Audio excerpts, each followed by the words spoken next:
आपकी महिमा तीनों लोकों में विख्यात है।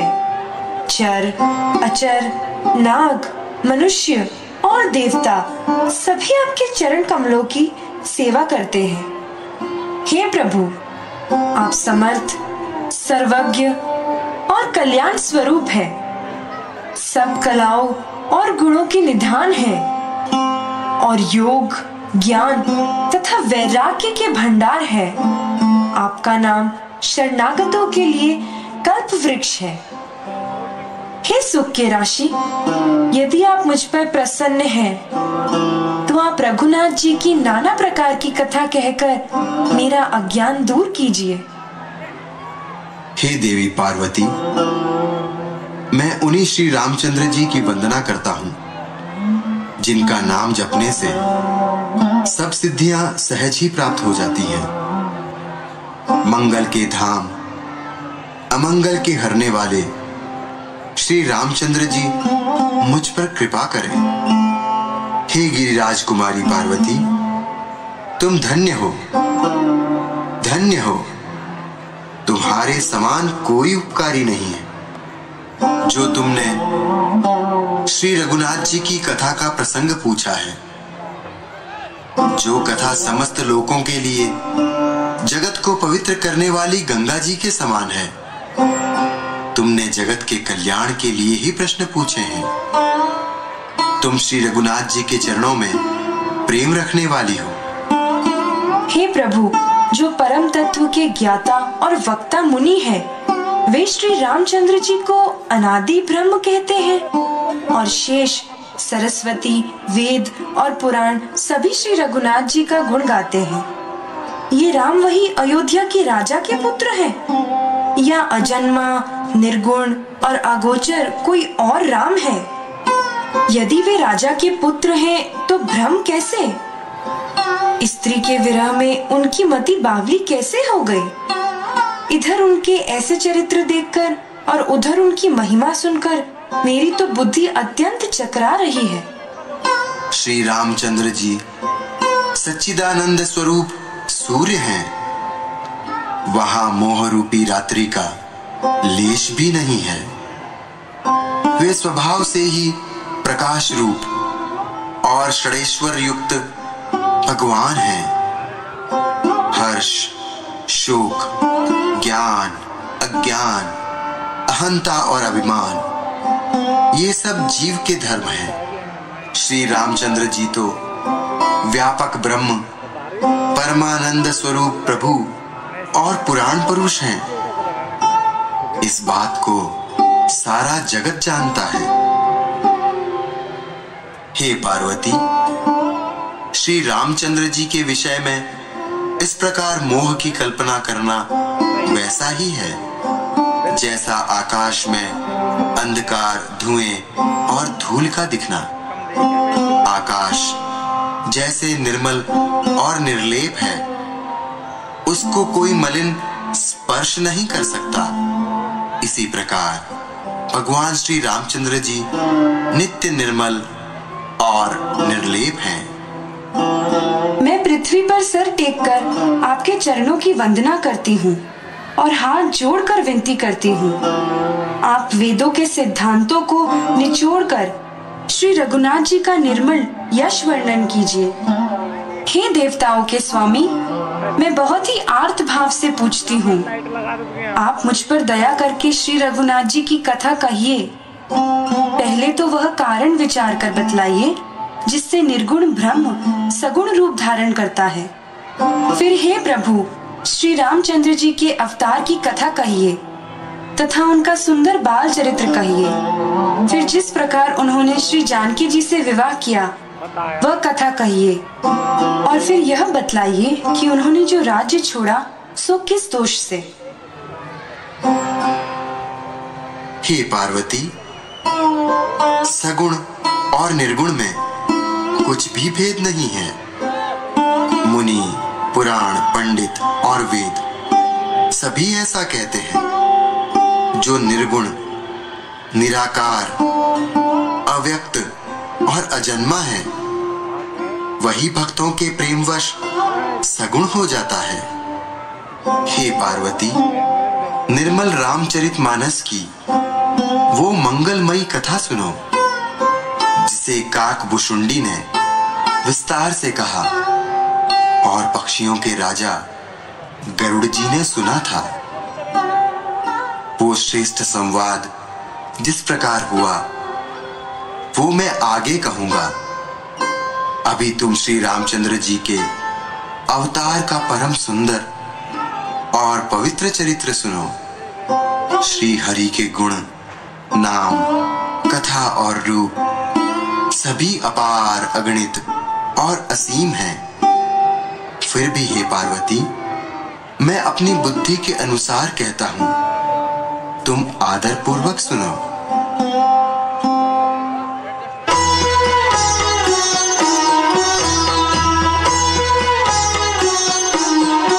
श्री रामचंद्र कृपालु भज मन हरण भव भय दारुणम नव कंज लोचन कंज मुख कर कंज पद कंजारुणम। श्री राम जय राम, श्री राम जय राम।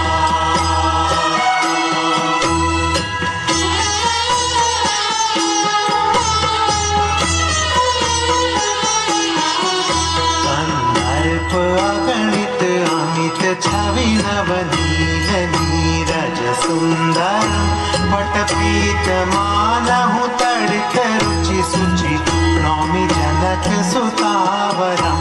श्री राम जय राम, श्री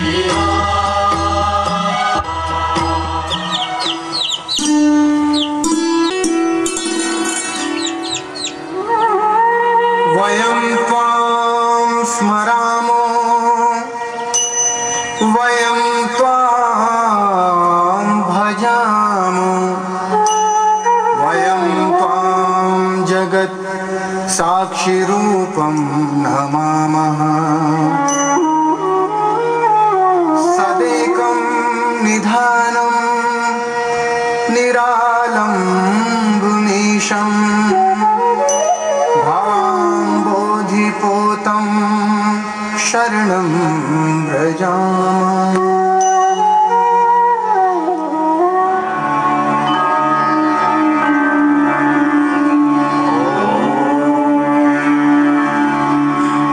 सर्वे भवन्तु सुखिनः, सर्वे सन्तु निरामयाः, सर्वे भद्राणि पश्यन्तु, मा कश्चित् दुःखभाग् भवेत्।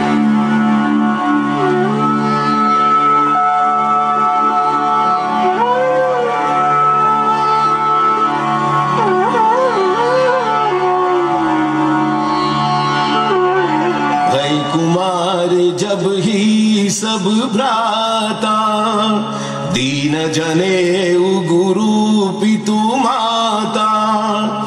गुरु ग्रह गए पढ़न रघुराई, अल्पकाल विद्या सब पाई।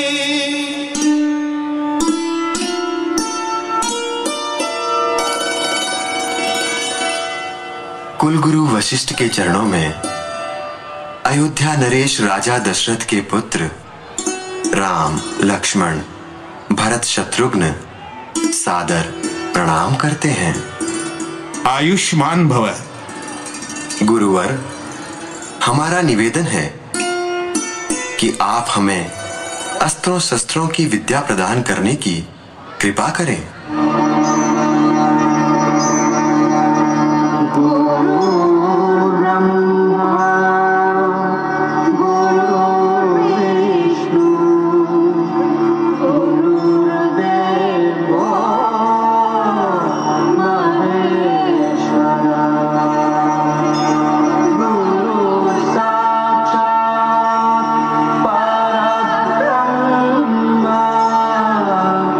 तस्मै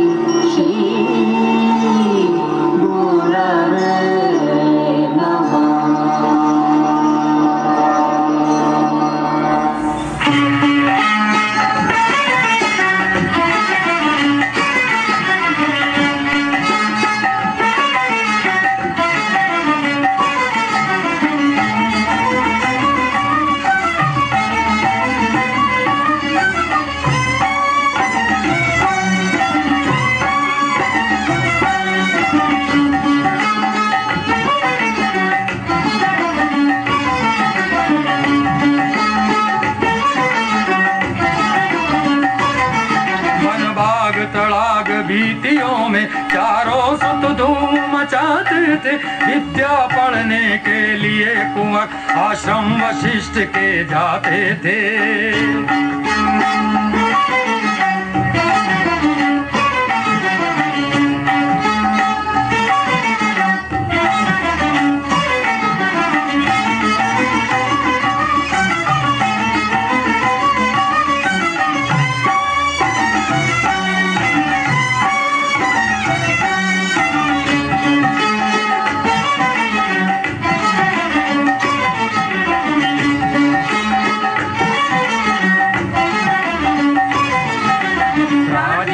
सीखा वही शास्त्र शस्त्र संधान, और परीक्षा का कभी आया दिवस महान।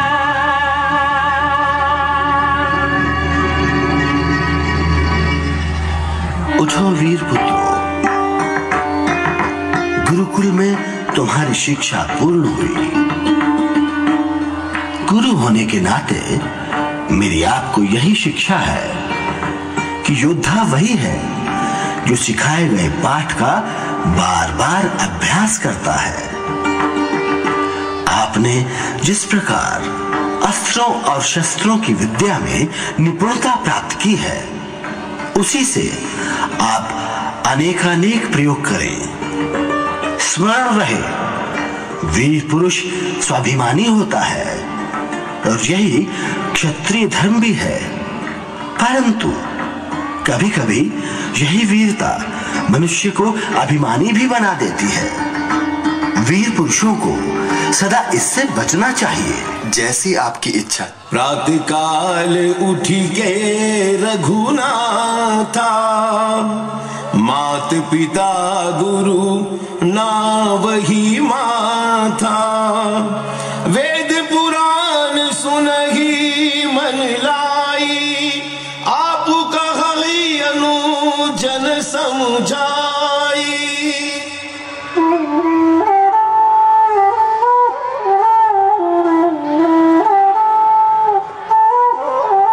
महाराज, वो देखिए, वो उधर। राम, पधारो। आओ प्रिय भरत, आओ। महाराज, पुत्र मुँह में ही समय व्यतीत करेंगे या राजकाज में भी मेरा सहयोग करेंगे? प्रिय, राजपाट के कुशल संचालन का दायित्व तो मैं पहले ही आपको सौंप चुका हूँ। क्या कोई समस्या? पिताश्री, समस्या तो बहुत बड़ी है। कैसी समस्या पुत्र, कैसी समस्या? क्योंकि हमें बहुत भूख लगी है। अरे, ये भी कोई समस्या है? चलो मेरे साथ। कहाँ? कहाँ मातेश्वरी? मेरे कक्ष में, और कहाँ? परंतु हम तीनों तो बड़ी माँ के साथ ही भोजन करेंगे। रघुकुल रीति सदा चली आई, भोजन करेंगे चारों भाई। अरे, सब अपनी ही कहेंगे या मेरी भी सुनेंगे? सुनाइए, क्या है आपकी समस्या? मेरी समस्या ये है कि मेरे अग्रज राम अकेले भोजन नहीं करते, इसलिए पिताश्री हम सभी को मिलकर भोजन करना पड़ेगा। अनुज सखा संग भोजन करही, मात पिता आज्ञा अनुसरही। आयसु मांगी करही पुर काजा, देखी चरित्र हर से मन राजा।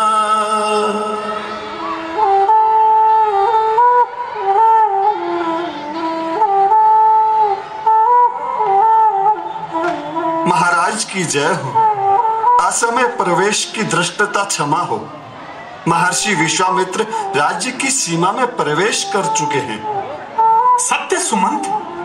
सुना जब राजा, मिलन गयहुले विप्र समाजा। करि दंडवत मुनि ही सम्मानी, निज आसन बैठे रही आनी। धन्य हुआ मुनिश्रेष्ठ। आज अयोध्या में सूर्य 2 बार उदित हुआ है। पधारिए मुनिश्रेष्ठ, सब कुशल तो है? मैं आपका क्या प्रिय करूं? रघुकुल रति, ऐसे प्रिय वचन तुम्हारे ही मुख को शोभा देते हैं। राजन, राक्षसों के उपद्रवों से तपोभूमि युद्ध भूमि बनी हुई है। मारीच और सुबाहु रक्त मांस की वर्षा कर यज्ञ को अपवित्र कर रहे हैं। नहीं करते हैं पापी ध्यान जप तप और पूजा का। हमारे सामने आकर ये करते पान मदिरा का। हवन के कुंड में दुर्गंधियां तक डाल जाते हैं। जहां हम यज्ञ करते हैं वहां ये उधम मचाते हैं। गुरुदेव, ये तो अति निंदनीय है। वह बड़ा ही घृणित करते हैं। ऋषि श्रृंगी ने आपके पुत्रों के शौर्य और अग्रस्त्रों के विलक्षण प्रयोग की विशेष प्रशंसा की है। अतः राजन, मैं वत्स राम और लक्ष्मण को यज्ञ की रक्षा के लिए ले जाने के लिए आया हूं। क्या ये और कठोरा कह सुंदर सुत परम किशोरा। मुनिवर, ये बालक अभी किशोर हैं और इन्हें युद्ध का अनुभव भी नहीं है। आप चिंता न करें, मैं अपनी अजय अक्षोणी सेना लेकर चलता हूं और तपोभूमि को राक्षस विहीन कर देता हूं। तुम्हें चिंता ही क्या है, मार दुख की संत जन में हो। बला से मांस और मदिरा हमारे यज्ञ हवन में हो। तुम्हें आराम प्यारा है, तुम्हें है मोह माया का।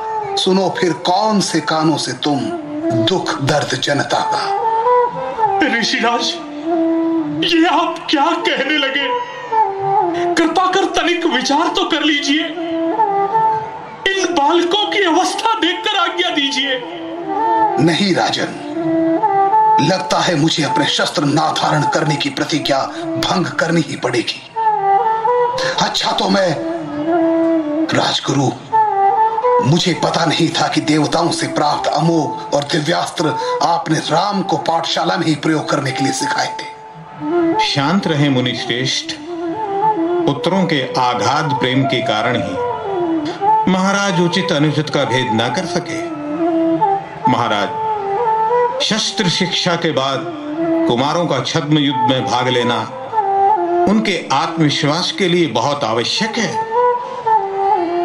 और यदि विश्वामित्र जैसे धनुर्धारी की देखरेख में हो तो उससे उत्तम और क्या होगा राजन। ये आपकी, कुमारों की और रघुकुल की परीक्षा का समय है।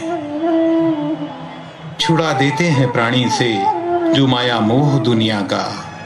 बिछाते हो उन्हीं के वास्ते क्यों जाल ममता का। मनोरथ संत जन का और इनका नाम होने दो। हुआ है जिसलिए अवतार वो भी काम होने दो। क्षमा करें भगवान, मैं पुत्र प्रेम में अपने दायित्वों को भूल रहा था। मैं स्वयं कुमारों को लेकर अभी उपस्थित होता हूं।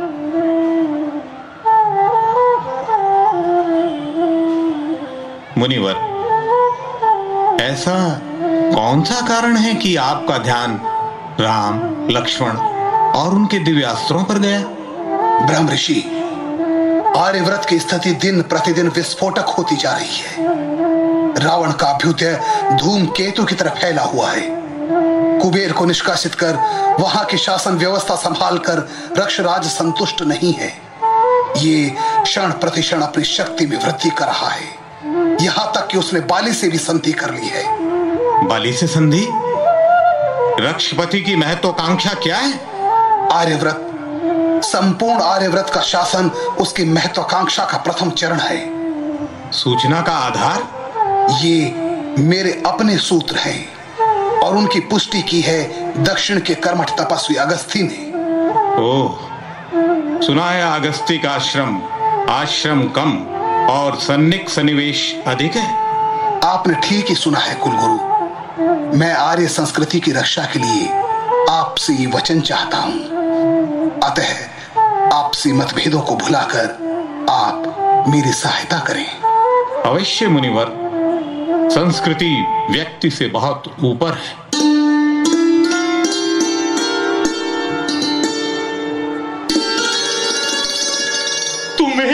अर्पण है मेरी उम्र भर की जो कमाई है। बड़ी मुश्किल से ईश्वर ने शक्ल इनकी दिखाई है। लिया है हाथ में जो हाथ इसका मान भी रखना। दया करके प्रभु इनकी रक्षा का ध्यान भी रखना। निश्चिंत रहो राजन, कल्याण हो। कोई संकोच ना करो और चिंता रहित होकर राज्य करो। रघुकुल यशस्वी भाव।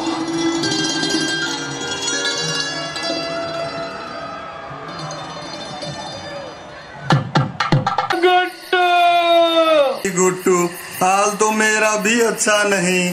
क्या भाई टुट्टू, क्या हुआ? दैत्य सुबाहु तो पूरे के पूरे भैंसे को अकेले ही चट कर गया और मैं भूखा बैठा पेट की पुंगी बजा रहा हूँ।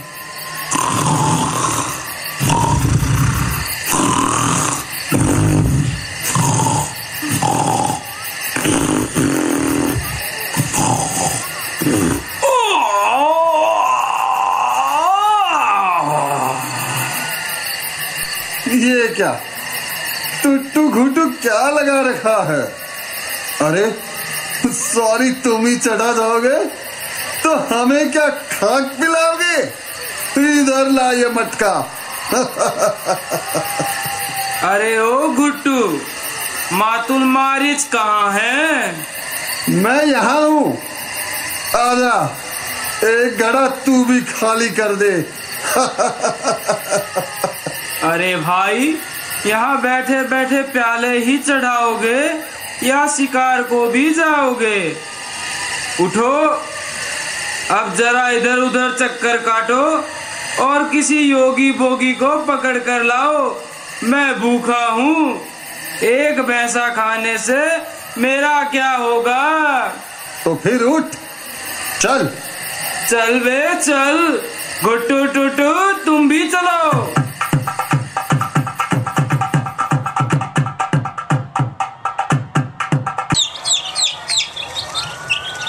मुनिराज, ये कौन सा स्थान है? कुमार, ये भयंकर वन राक्षसों का स्थान है। यहीं ताड़का नाम की एक राक्षसी रहती है, जिसके द्वारा ऋषि समाज बड़ा कष्ट सहता है। गुरुदेव, इनके विषय में विस्तार पूर्वक बताने की कृपा कीजिए। पुत्र राम, सुकेतु यक्ष एक परम भक्त था। उसने ब्रह्मा जी का तप करके एक संतान का वरदान पाया और उसके घर में ताड़का का जन्म हुआ। कन्या के योग्य हो जाने पर उसका विवाह जंबासुर से कर दिया गया और कालांतर में उसके मारीच नाम का एक पुत्र उत्पन्न हुआ। कुछ समय पश्चात अगस्त्य मुनि ने सुकेतु यक्ष के दुराचार पर क्रोधित होकर उसे भस्म कर दिया। इस पर यह दुष्ट ताड़का अपने पुत्र मारीच सहित मुनियों को देखते ही मारने को दौड़ती है। तब मुनियों ने श्राप दिया कि दोनों राक्षस हो जाओ, और उसी समय से ये पापिन अपने पुत्र सहित इस वन में निवास करती है और ऋषियों पर बड़ा अत्याचार करती है। सत्य ऋषिवर, ये तो बहुत दुष्ट है। इसका वध नीति संगत है। अच्छा, अब जरा सावधान हो जाओ।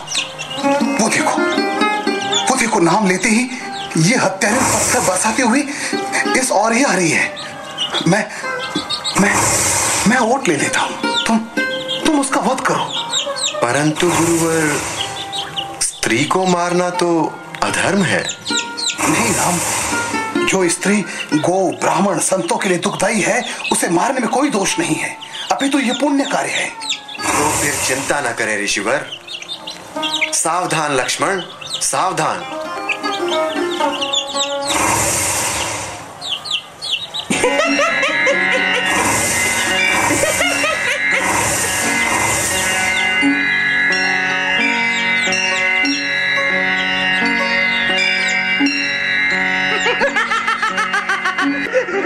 कितना सुंदर कोमल कोमल किशोर।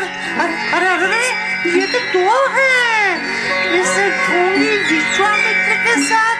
ये जरूर कोई छल है।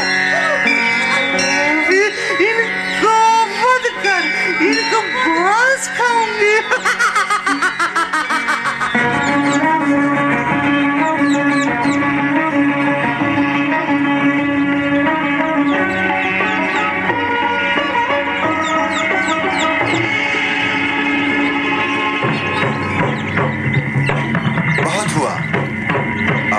गमन की तैयारी करें। मैं एक ही तीर से तुम्हारा वध कर दूंगा।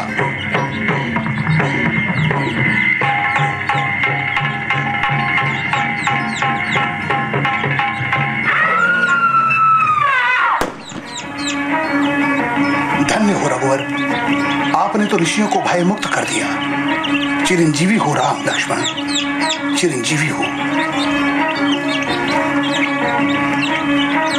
मारीच, सुबाहु, सभी राक्षस कहाँ हैं?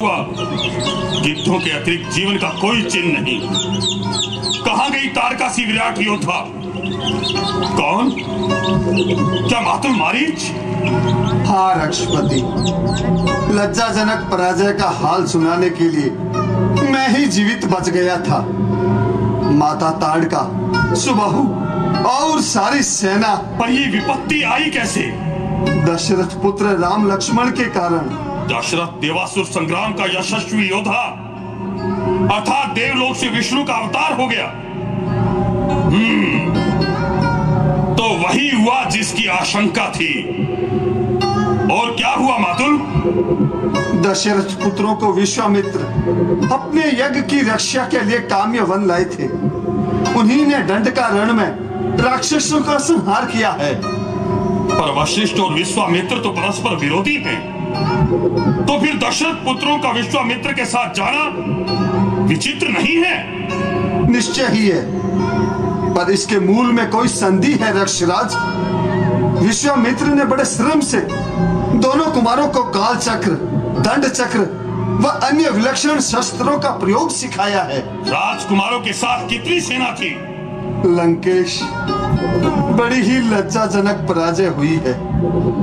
वे दोनों एकाकी थे। एकाकी? अकल्पित है उनका शौर्य, अभिनंदनीय है वो किशोर। वो किशोर अब कहाँ है? मिथिला नरेश ने अपनी पुत्री के स्वयंवर की घोषणा की है। दोनों कुमार विश्वामित्र के साथ वहीं गए हैं। जनक कन्या का स्वयंवर?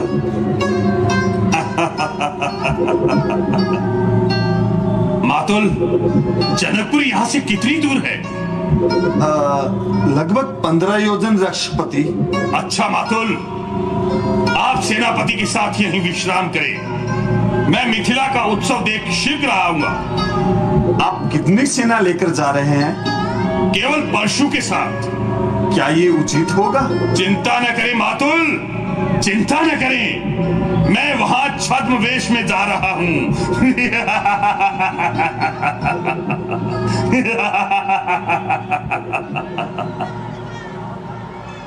आश्रम एक दीख मगमगल कथा मुनि कहा विशेष।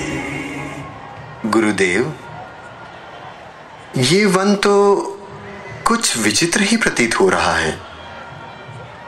ना पशु विचरते हुए दिखाई देते हैं और ना ही पक्षी बोलते हुए सुनाई देते हैं। इसका क्या कारण है? इसका कारण? इसका कारण जानना चाहते हो? वो देखो सामने पड़ी विशाल पत्थर की शिला। पत्थर की शिला? क्या है इसकी विशेषता? गौतम नारी श्राप बस उपल देह धरि धीर रामा, उपल देह धरि धीर चरण कमल रज चाहती कृपा करहु रघुवीर। बड़ी ही विचित्र कथा है मुनीश्वर। हाँ रघुवीर, अब आप कृपा करके इस अभागिन के दुख हरो और अपने चरण रज से इसे भवसागर से पार करो। जैसी आपकी आज्ञा। गुरु आज्ञा धरी शीस राम, उद्धार अहिल्या कीना, अतिशय बड़ भागी चरण ही लागी, पावही हरि पद लीना।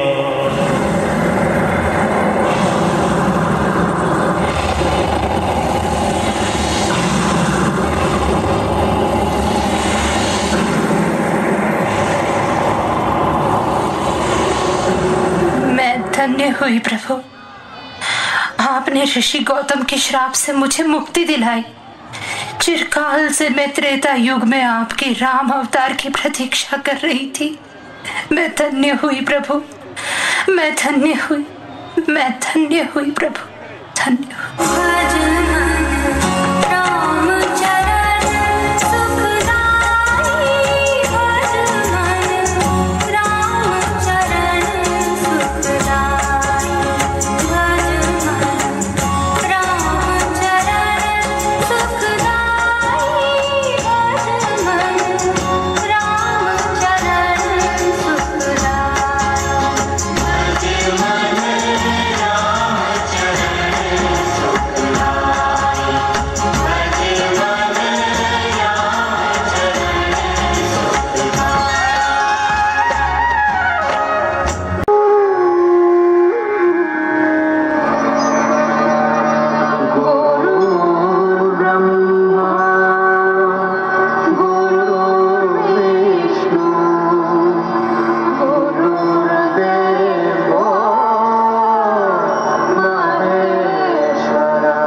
पूज्य गुरुदेव, विश्वामित्र के चरणों में जनक का प्रणाम स्वीकार हो। चिरंजीवी रहो राजन, कल्याण हो। महाराज, आपने बड़ी कृपा की जो ऐसे शुभ अवसर पर मिथिला नगरी पधारे। प्रभु, आपके साथ ये दोनों किस भाग्यशाली नरेश के दुलारे हैं जो जनकपुर आपके साथ पधारे हैं। राजन, ये अयोध्या नरेश महाराज दशरथ के सुकुमार बड़े राम और छोटे लक्ष्मण हैं। महाराज जनक को हमारा प्रणाम स्वीकार हो। चिरंजीवी रहो पुत्रों। खुले हैं भाग्य अब मिथिला नगरवासी विचारों के, ऋषि के साथ ही दर्शन मिले दशरथ कुमारों के। ये आपका बड़ापन है राजन, जो आपने इन बालकों के प्रति ऐसा भाव दर्शाया है। अयोध्या और मिथिला की राज्य शक्तियों को एक सूत्र में बांधना समय की मांग है और आर्यव्रत की अनिवार्यता भी है। अतः मतभेदों को भुलाकर ही राक्षसों का संहार संभव है। जैसी आपकी आज्ञा गुरुदेव। आप किसी प्रकार का कष्ट ना उठाएं। यदि किसी वस्तु की आवश्यकता हो तो तुरंत आदेश करें। नहीं महाराज, हम यहाँ बड़े आनंद से हैं और हमें किसी प्रकार का कोई कष्ट नहीं। मुनिवर की कृपा से हो गया इस ओर जो आना, लिखा था भाग्य में दर्शन, जनक जी आपका पाना।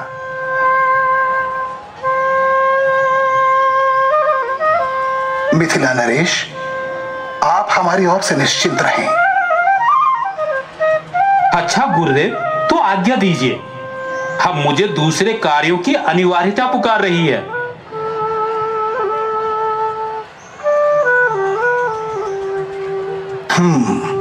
प्रिय कुमारों, इधर आओ। देखो, पूजा का समय होने वाला है, इसीलिए तुम दोनों जाओ और पूजा के लिए पुष्प वाटिका से कुछ पुष्प ले आओ। जैसी गुरुदेव की आज्ञा।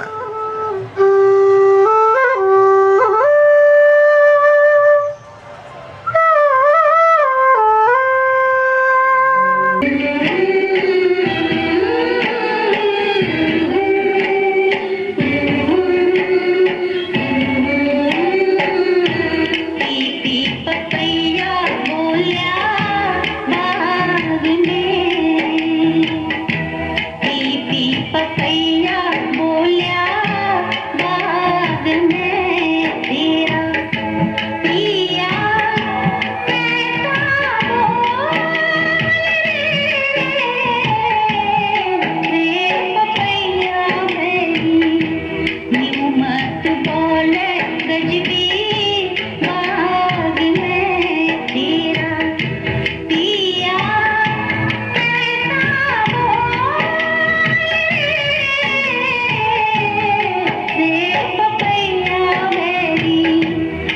मत बोले गजबी बाग में पी पपैया बोलिया बाग में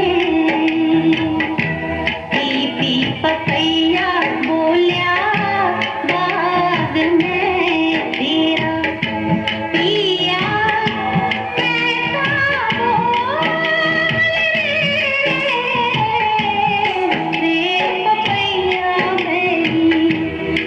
मत बोले गजबी बाग में तेरा पिया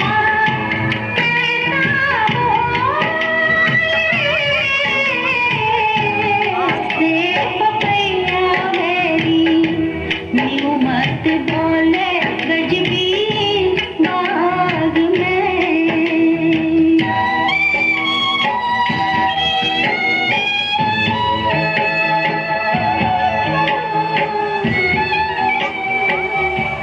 देखन बागु कुंवर दुइया भय किशोर सब भांति सुहाय श्याम गौर किमि कहो बखानी गिर अनयन नयन बिनु बानी देखन बागु कुंवर दुइया भय किशोर सब भांति सुहाय।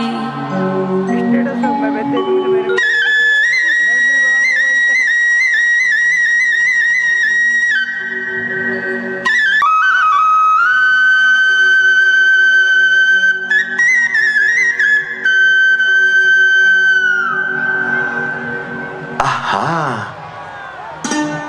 कितना सुंदर, कितना मनोरम, कितना मनमोहक है ये उद्यान।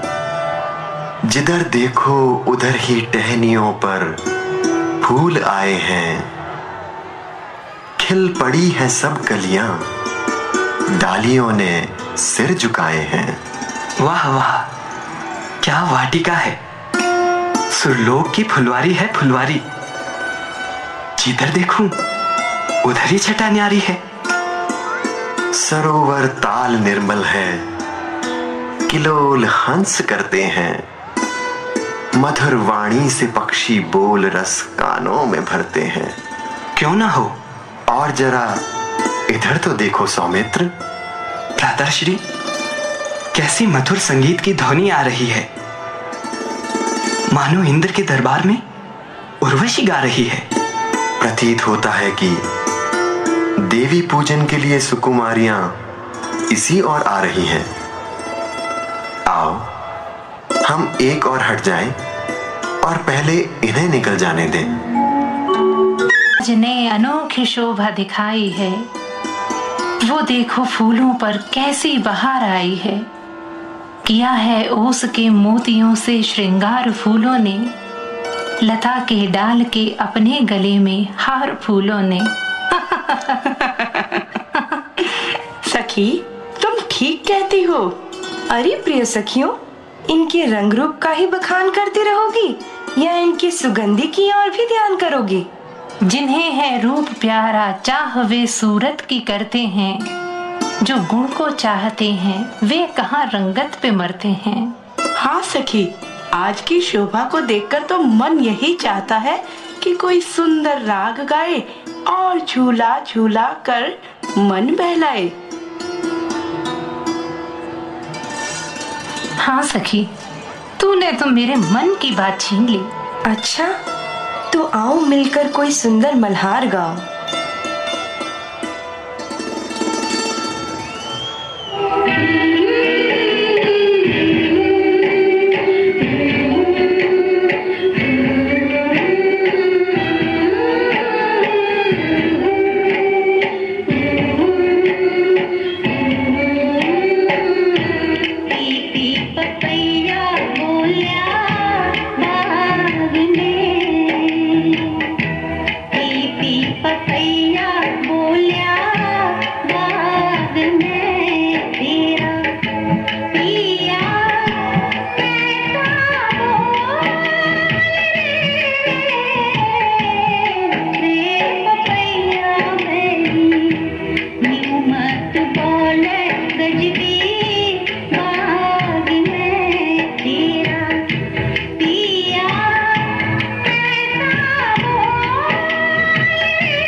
आए हैं। अरे ओ सखी, कहीं ये वही राजकुमार तो नहीं जो मुनि विश्वामित्र के साथ आए हैं और नगर के सकल नर नारी को भाए हैं?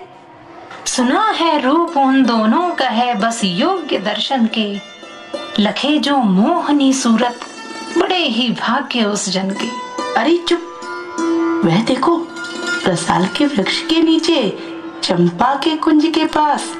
देखिए देखिए भ्राताश्री, वो दूर फुलवारी में कौन सुकुमारी है? देखी राम छवि सीय मगन तन मन की सुध बिसराई, निज माया तब करी रघुवर ने मंद मंद मुस्काई।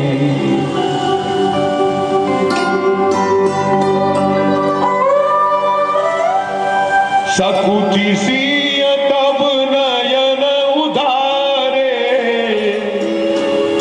सन्मुख दो रघु सिंह निहारे, नक सिख देखी राम के शोभा, सुमिरी पिता पनु मनु अति क्षोभा। चलो प्रिय, देर हो रही है, गौरी पूजन का समय हो गया है। चलो चलो जल्दी चलो, जल्दी चले।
जनक, मैं पूर्वी क्षेत्र का प्रतिनिधित्व करने के लिए आया हूँ। और देखिए, अब मैं अपने बाहुबल से इस प्राचीन धनुष को तिनके की तरह तोड़कर रख दूंगा।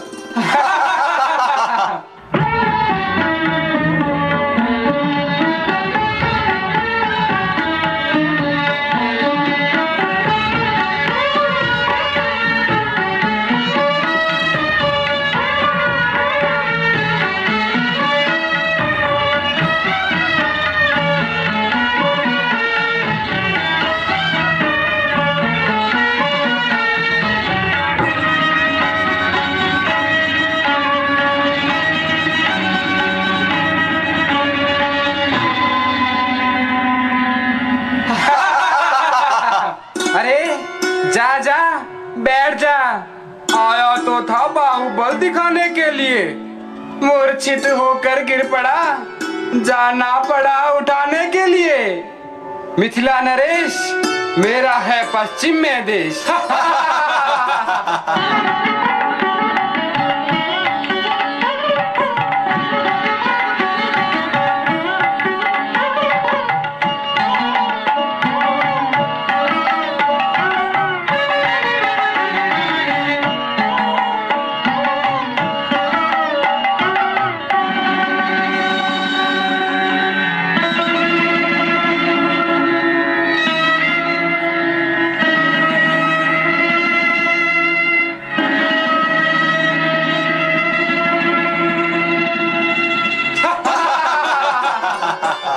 महाराज, हम उत्तर से आए हैं। समय आने पे खुलती है परीक्षा, शक्ति होने की कसौटी पर ही होती है परख वीरों के बोलों की।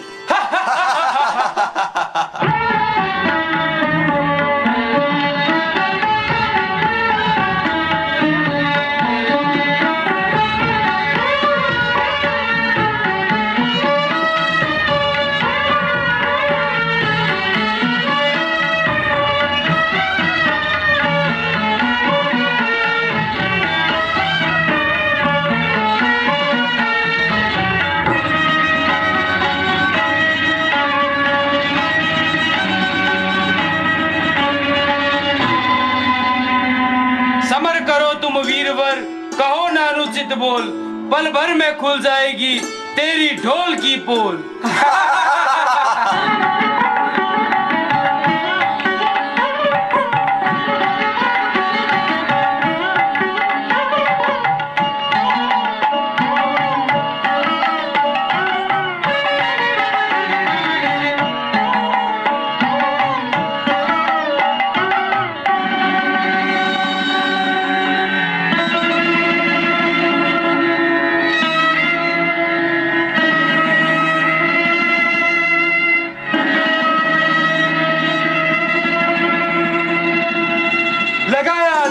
मैंने मिटा दूंगा सभी खटके, धनुष ढूंढे न पाएगा, पड़ेंगे जब मेरे हाथों के झटके।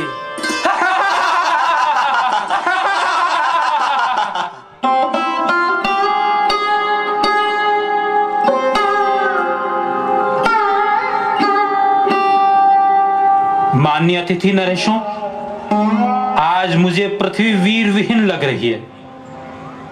लगता है विधाता ने सीता के भाग्य में विवाह का योग लिखा ही नहीं। ओह, यदि मैं ये जानता कि संसार वीरों से शून्य हो गया तो ऐसा प्रण कभी ना करता।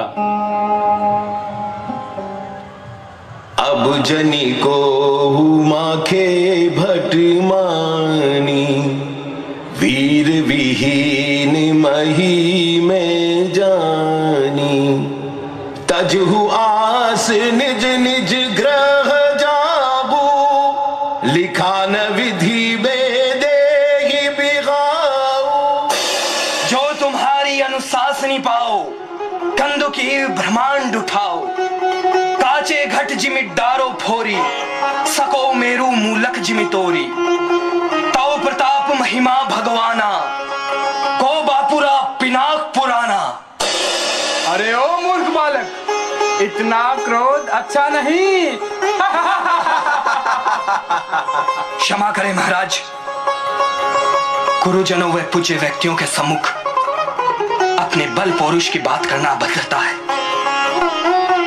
पर जहां कोई भी सूर्यवंशी उपस्थित हो वहां ऐसे वचन शोभनीय व उचित नहीं। अधिक अच्छा होगा कि आप मर्यादा में रहो लक्ष्मण, मर्यादा में। कुमार राम, संभालो इस अनुज को। शांत सौमित्र, शांत। महाराज का व्याकुल होना स्वाभाविक है। मैं क्षमा प्रार्थी हूं भ्राताश्री। वत्सराम, कर्तव्यनिष्ठ होकर जनक की प्रतिज्ञा पूर्ण करो और उनका संताप हरो।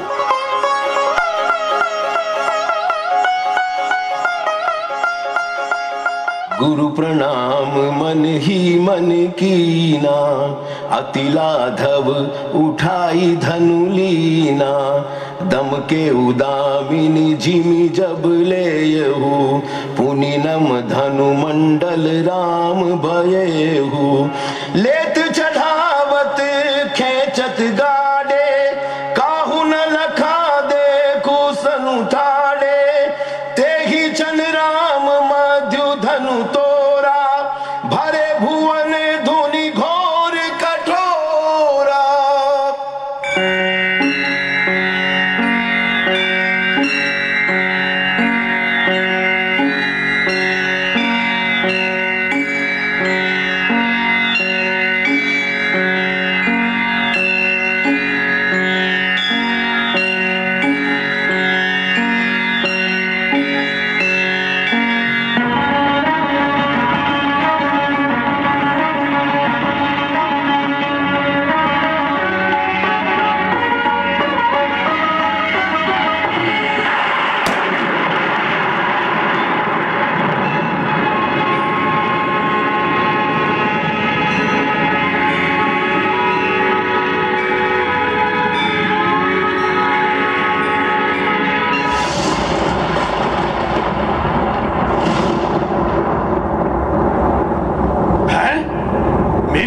में विघ्न, ये कैसा विस्फोट?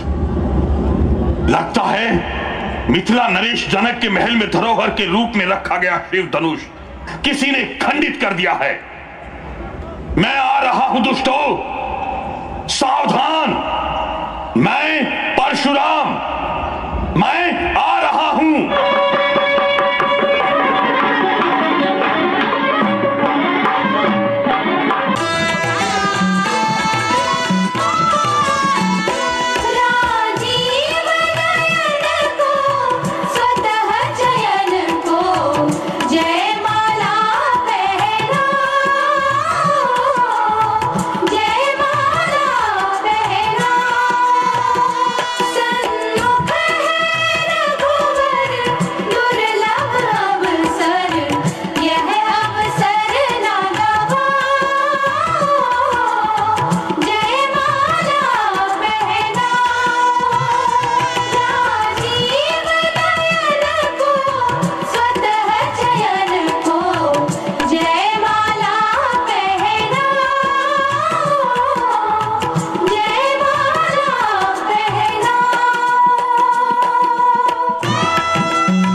मैं निरीह व्यक्तियों का वध नहीं करता।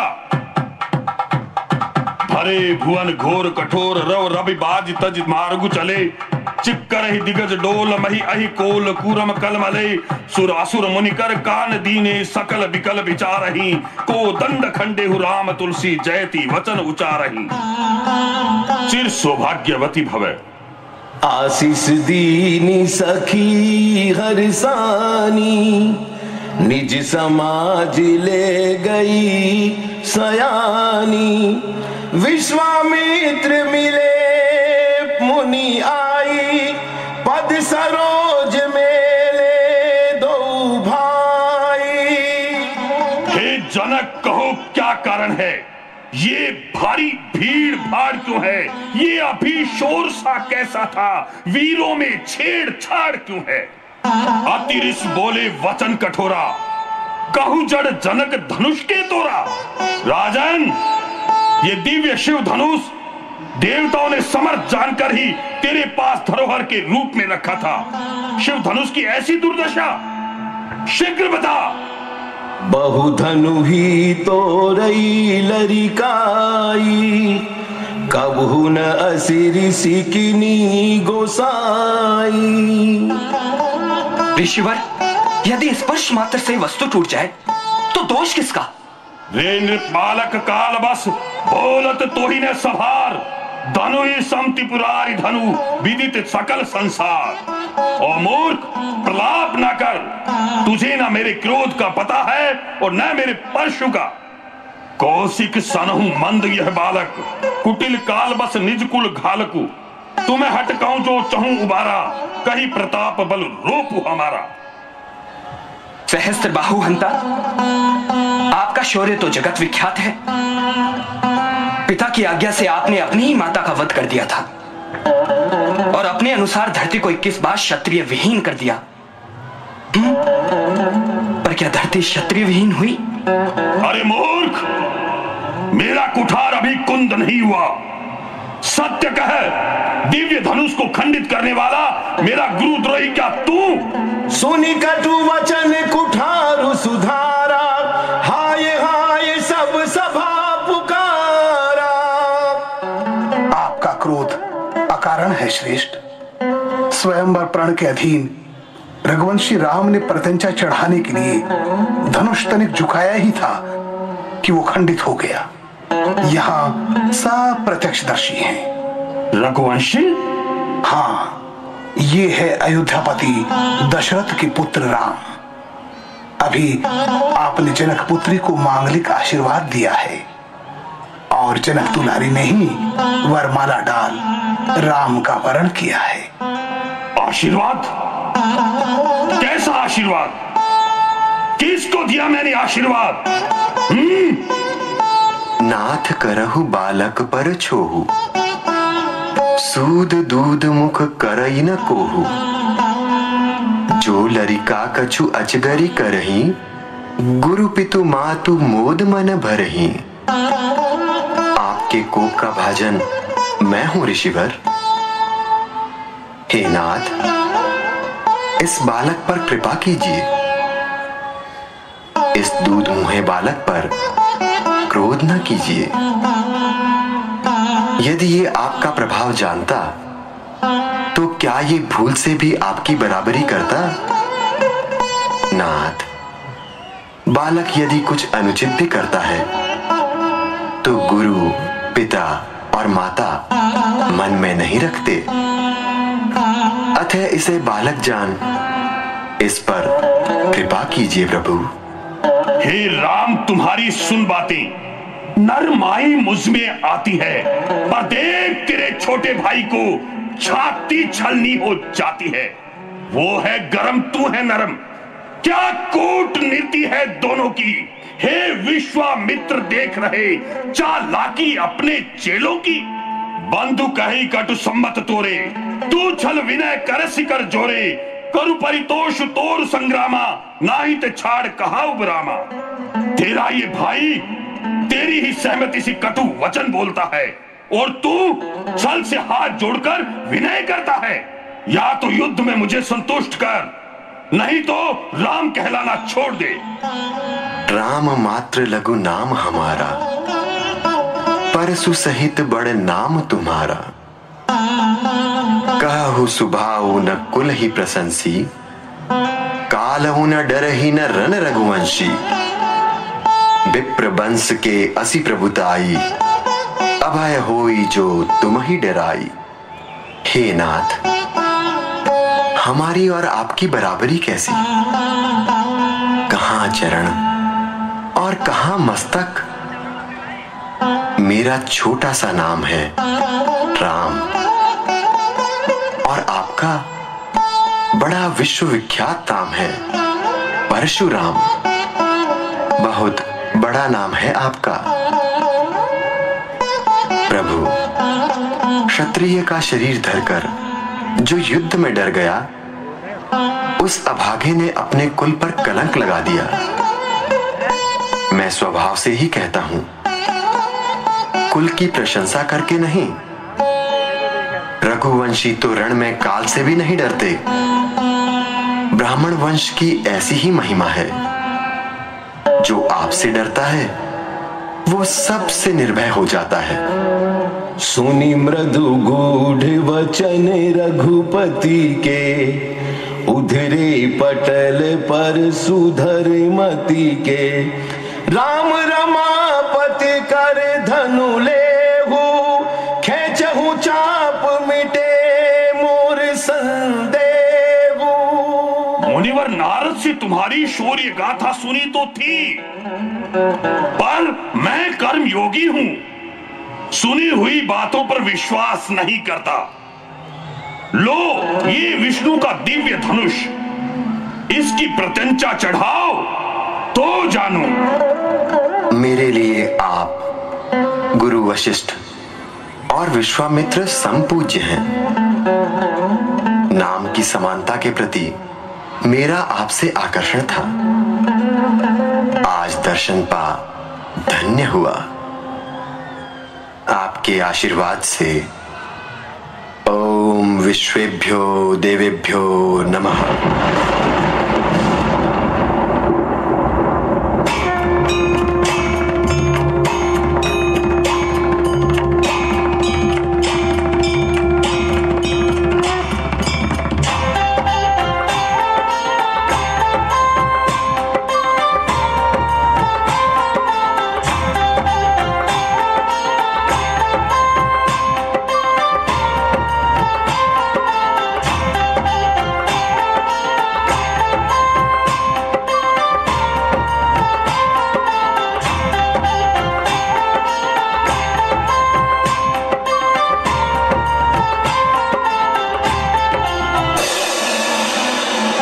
रघुकुल धन्य है।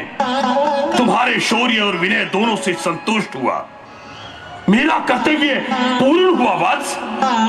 मैं सदा अनैतिकता का विरोधी रहा हूं, और अब ये भार तुम्हें सौंपता हूं। इस दिव्य शक्ति की प्रतिष्ठा के तुम योग्य हो। मैं अब संन्यास की मर्यादा में शेष जीवन व्यतीत करूंगा। जैसी आपकी आज्ञा। ब्राह्मण श्रेष्ठ, क्या आप मुझसे अब भी रुष्ट हैं?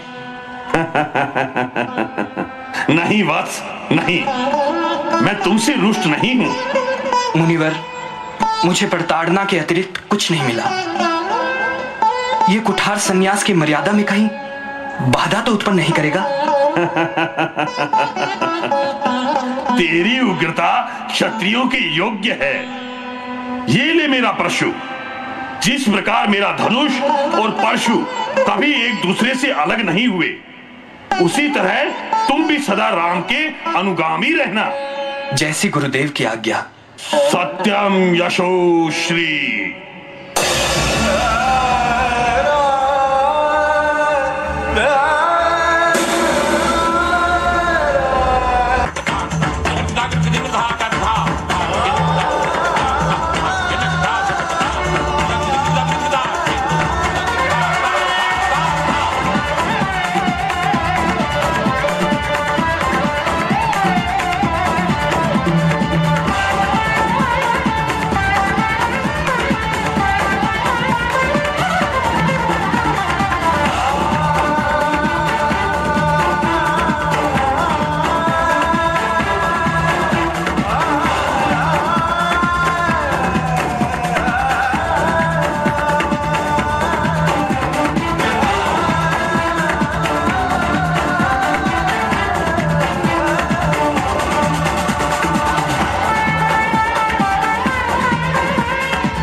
Madani